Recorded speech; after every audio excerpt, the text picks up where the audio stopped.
என்ன சொல்றேன்? என்னடா செத்துமா மடிப்பே கலையுதுடா. எந்த எல்லாமே கலையுது. ஒரு கடனை வாங்கிட்டியா? கட்ட முடியலையா? எங்கன்னா வேலைக்கு போய் உழைச்சு சம்பாரிச்சு கொடுத்துடணும்.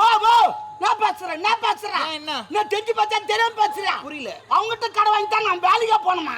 போறது இல்லையா? எங்க அம்மா அப்பா கஷ்டப்பட்டு என்ன பெத்து வச்சுக்கிறாங்க. அவங்ககிட்ட கடை வாங்கிட்டா அதுக்காக நான் வேலைக்கு போகணுமா? டே என்னடா உலக இது? எனக்கு நான் வேலைக்கு போக கூடாது அவனுக்காக. போங்கடா நாங்களாம் துரியோதனம் பரம்பரை. இப்படித்தான் கை நீட்டு மாற போடா குத்துட்டு கேக்குறான். நான் என்ன சொல்றேன்? ஆனா என் வீட்டான 100 பேர் வரான். 100 பேர் எல்லாம் யாரு கேளு? எல்லாம் கடன் குட்டுவேன். என் தெருவே என்ன பார்த்து அதிர்த்து எனக்கு உடம்பு சரியில்லை. ஆட்டோ ஊசி போட்டு வரான். ஒருத்த ஹார்லிக்ஸ் வாங்கிடுவான், ஒருத்த திராட்சை வாங்கிடுவான், ஒருத்த ஆப்பிள் வாங்கிடுவான். ஒரே ஜாலியா இருக்கு. ஏன் இதெல்லாம் செய்யறான்? நான் செத்துட்டா துட்டு காட்ட மாட்டேன்ல, உயிரோடு வச்சுக்கிறான்.